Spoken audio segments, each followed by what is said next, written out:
기뻐하실까요? 정말로 하나님이 그 온 세상의 왕이시고 우리의 생명의 주가 되신다면 우리가 그런 영광의 왕께 예물을 가지고 가는 것이 합당한데, 그때 하나님은 어떤 예물을 받으실까요?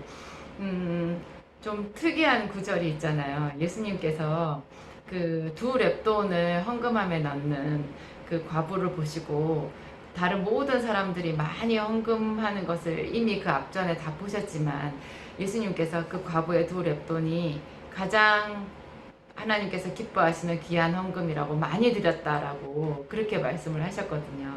사람들이 이 말을 오해를 해서 그 두 렙돈이 이제 동전인데, 그래서 자기가 적은 예물을 하나님께 드릴 때 하나님 이것이 과부의 두 렙돈 같이 되게 해주옵소서 이렇게 기도할 때가 참 많이 있어요. 기도 자체는 너무 맞는 기도고 좋은 기도인데, 우리가 그 예수님께서 감동하셨던 그 과부의 두 렙돈이 과연 어떤 것일까, 이런 것들에 대해서 좀 생각할 필요가 있거든요. 제가 그 블로그 같은 거를 보니까 이런 과부의 두 렙돈에 대해서 설교하신 그런 목사님들도 많이 있고 묵상 글들이 참 많더라고요. 저는 그 두 렙돈 바로 앞에 나와 있는 말이 참 중요하다고 생각해요. 자기의 생활비 전부를 넣었느니라. 예수님께서 그렇게 말씀하셨거든요. 그러니까 두 렙돈이 중요한 게 아니라 자기의 생활비 전부를 넣었다라는 거예요. 하나님은 항상 전부를 좋아하시는 것 같아요. 전부. 하나님은 우리의 전부를 원하세요. 우리가 하나님께 11조를 드리잖아요. 예물에 우리가 가지고 있는 그 소득의 11조를 드린다. 그 10분의 1을 드린다라는 말인데, 이 10분의 1이 뜻하는 바가 사실은 소득의 전부를 말하는 거예요. 11조 10분의 1을 드린다라는 그 속에 그 내면의 뜻이, 그 이면의 뜻이 뭐냐면 사실은 내 소득의 전부를 드린다라는 거죠. 전부를 드린다. 근데 이제 하나님은 10분의 1을 우리가 드리기만 해도 내가 너의 소득의 전부를 받은 것과 같이 너를 귀하게 받아주겠다. 그렇게 우리에게 약속해 주신 거거든요. 하나님은 항상 전부를 좋아하시는 것 같아요. 생활비 전부, 우리 소득의 전부. 그런데 정말 하나님께서 더 원하시는 전부가 있는데 그것이 우리 삶의 전부예요. 그 고린도 후서 8장에 보면 사도 바울이 고린도 성도들한테 구구절절 헌금에 대해서 이야기하는 부분이 있어요. 저는 그 부분을 읽을 때마다 너무너무 많이 감동이 되거든요. 왜냐하면 사도 바울은 대사도이고, 저는 성경 어디를 봐서 어떤 부분을 읽어도 사도 바울은 참 부자였다라는 생각이 들어요. 왜냐하면 사도 바울은 그 로마서에도 보면 내가 너희에게 갈 때 그리스도의 충만한 축복을 가지고 갈 줄 확신하노라 이런 말을 하거든요. 로마서에서 그 로마 교회에 보낸 편지잖아요. 거기에서 내가 너희에게 갈 때 그리스도의 충만한 축복을 가지고 갈 줄을 확신하노라. 사도 바울은 보이지 않는 축복이지만 자기가 가기만 하면 자기를 통해서 하나님이 그 로마 교인들을 풍성하게 축복해 주실 그런 어떤 확신이 있었어요. 그리고 또 빌레몬서 같은 그 작은 서신서, 소서신서 있잖아요. 거기에 보면 빌레몬이라는 사람에게 그 오네시모라고 하는 빌레몬의 종을 이제 자기의 사람으로 허락해 달라고, 그 좀 복잡한 이야기가 있는데 그 이야기를 하면서 만약에 오네시모가 빌레몬이 너에게 빚진 것이 있으면 내가 너에게 친히 갚겠다. 직접 너에게 갚겠다. 그런 말을 해요. 자기가 돈이 있다라는 거예요. 그렇지만 네가 나에게 빚진 것이 있다라는 것 잊지 말아라. 이런 말을 해요. 그러니까 오네시모라는 사람이 빌레몬이라는 사람의 종이었는데, 이 오네시모가 도망을 쳐가지고 주인을 배신하고 도망을 쳐서 이렇게 전전긍긍하다가 붙잡혀가지고 감옥에 들어갔어요. 그 감옥에서 사도 바울을 만났거든요. 사도 바울도 감옥에 갇혀 있었어요. 근데 그 감옥에서 오네시모를 만나서 사도 바울이 오네시모를 전도를 했더니 오네시모가 극적으로 예수 그리스도를 영접하고 아주 진실한 그리스도인이 된 거예요. 그래서 사도 바울과 오네시모 사이에 정말 극진한 이런 인간관계, 그 성도의 관계, 이제 그 하나된 관계가 만들어졌는데, 사도 바울이 가만 생각해 보니까 오네시모가 자기가 이미 전도를 해서 잘 세워놨던 빌레몬이라는 사람의 종이었거든요. 그러니까 오네시모를 사랑하지만 오네시모가 자유인이 되기를 원하지만 이미 이 세상의 관계에서 빌레몬이라는 사람의 종이었고 그 종으로서 주인인 빌레몬에게 많은 손해를 끼치고 달아나 있는 그런 상태에서 자기를 만난 거예요. 그러면 사도 바울이 오네시모를 정말 자기 아들로 이제 더 자기를 수종드는 자로 그리스도 안에서 이제 이렇게 좋은 관계로 있게 하려고 하면 그 육신의 그 종이었던 오네시모의 종이었던 그 빌레몬에게 허락을 구해야 되는 거예요. 근데 그 허락을 구할 때 말하자면 빌레몬에게 이제 그 물질적인 손해를 감수하라는 그런 말을 쓰게 되는 거죠. 당시에 종은 물질이었으니까. 그리고 그 종이 자기를 기쁘게 한 종이 아니라 이 빌레몬의 편에서 보면 손해를 많이 끼치고 배신하고 도망간 종이잖아요. 그러니까 이제 사도 바울이 빌레몬에게 부탁을 하게 되는 거죠. 부탁을 할 때 만약에 오네시모가 주인인 빌레몬 너에게 빚진 것이 있다면 내가 갚겠다 그런 말을 해요. 저는 그 말이 너무 멋지더라고요. 사도 바울은 제대로 일을 하지 못했고 전적으로 하나님께 자신을 헌신해서 돈이 많지 않았을 거예요. 그런데도 사도 바울은 항상 부요한 사람으로서 그렇게 주기를 원했고 줄 수 있다라고 말을 했어요. 그러니까 어떤 시간도 항상 활용을 해서 이렇게 물질에 대한 이런 넉넉함이 있었던 것 같아요. 그래서 사도 바울이 고린도에서 장막 만드는 일을 했다라는 그 구절을 우리가 볼 수 있잖아요.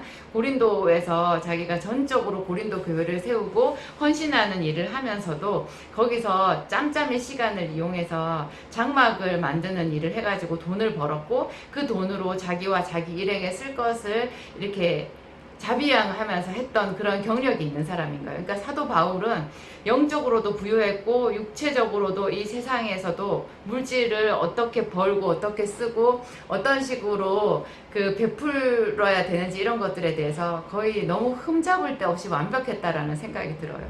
근데 이 사도 바울이 빌레몬에게 무엇이라도 영적인 축복도 주고 물질적으로 오네시모가 너에게 빚진 것도 내가 넉넉히 주겠다 할 정도로 이렇게 부유했었거든요. 자신있게. 저는 그런 부분이 너무너무 부럽고 훌륭하다는 생각이 들었어요.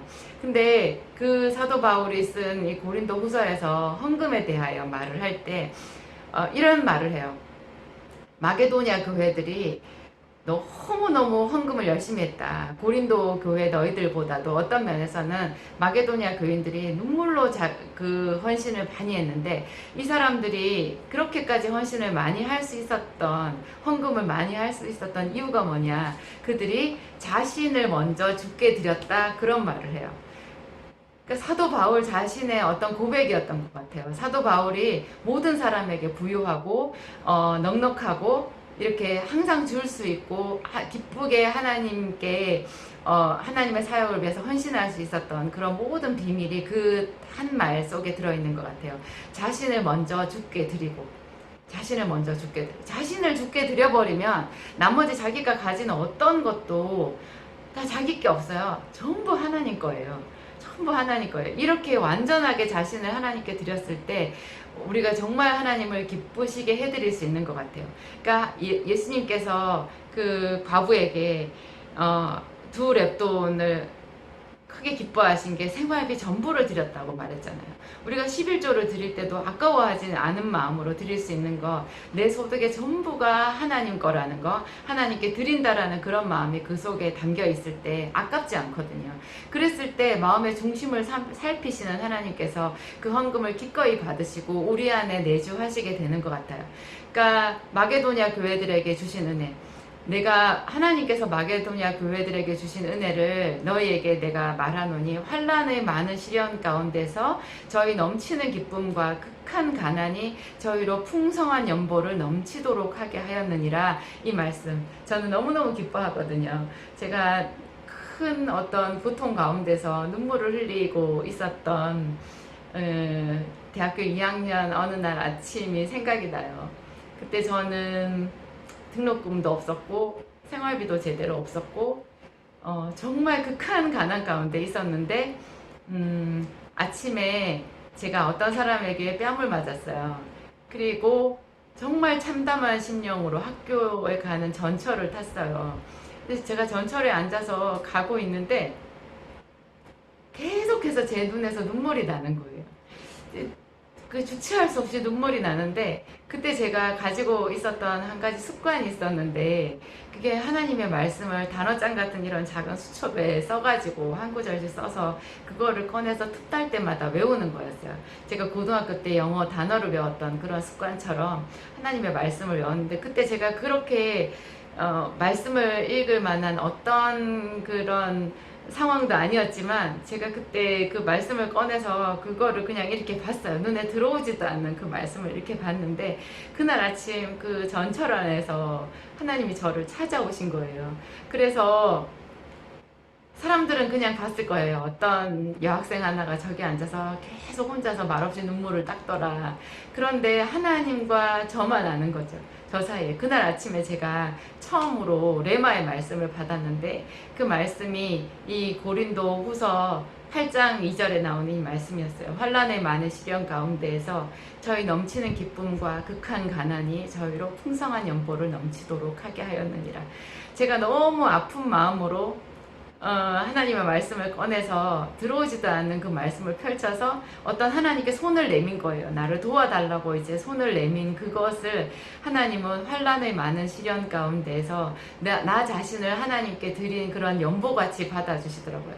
그날 아침에 제가 하나님께 두 랩돈 같이 어떤 물질을 드린 것은 아니었는데, 제 마음을 하나님께서 저의 삶의 전부를 드린 어떤 헌금같이 받아주시는 그런 시간이 됐던 거죠.